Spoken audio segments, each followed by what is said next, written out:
Hi bazala bam, welcome to Mkosi Nomagatsheni. I am uMagatsheni. Guys, you know one thing about i-girlfriend kaLwandle Mseleku, guys. You know one thing about umakoti kaMaqele. Hayi guys.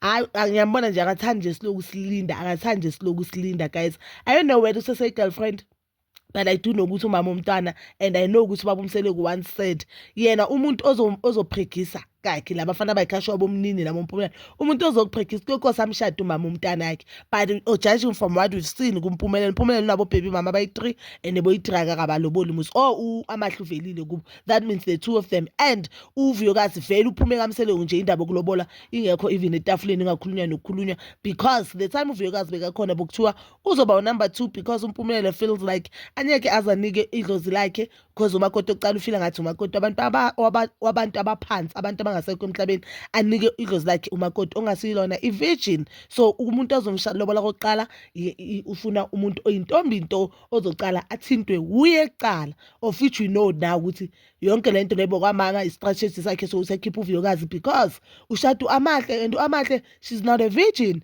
and uke waya kibo Tirelo after that, kibo Tirelo bancaba. uTirelo was not a virgin. So to me into yokuthi kusho ukuthi bekafuna ukukhipha uVuyokazi. So anyway nje, or anywho, umsizile uVuyokazi because uVuyokazi is thriving now. She's making a lot of money and she has achieved a lot of things ngaphandle ngokuba nabantu bakaMseleku, and it shows ukuthi sometimes umuntu uzothi uyakuwisa kanti umuntu uyakukhuphula. So nje uVuyokazi even mangathatha nje into yakho influencer very stress, uVuyokazi will work with a lot of brands because bamthanda abantu. I for one ngiyamthanda uVuyokazi, angithanda ihuma yakhe, thanda indlela behave ngayo, thanda indlela akhulisa ingane zakhe ngakhona. So I think move to Jozi, or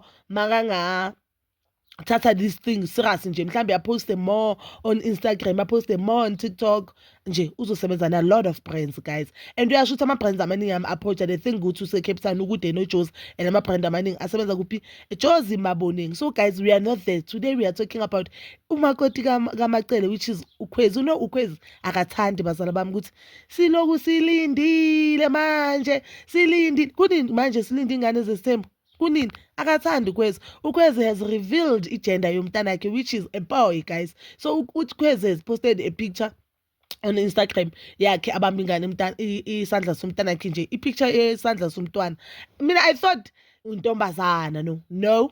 Then on the next picture ubhale ku-stories ne, ubhale ukuthi these pictures is trend. I believe my picture I'll post it.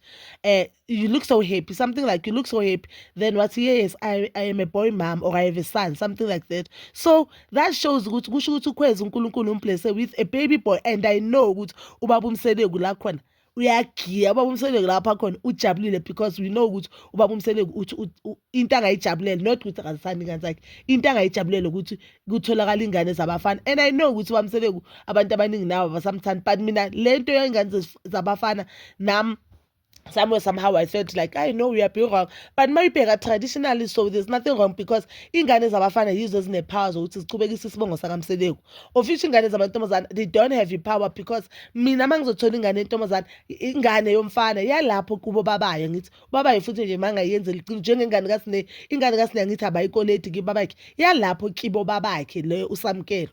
You understand? Meanwhile abantwana bakaMpumela mangabenzela everything ngokweqiniso, so lezo ingane zakaMseleku zizokhulisa isibongo. Bheka manje uMpumela sekamnika izukulu ezingaki ezi4, yabo, kusho ukuthi kaMseleku sekunabantu abayi4 ababhilonga kaMseleku.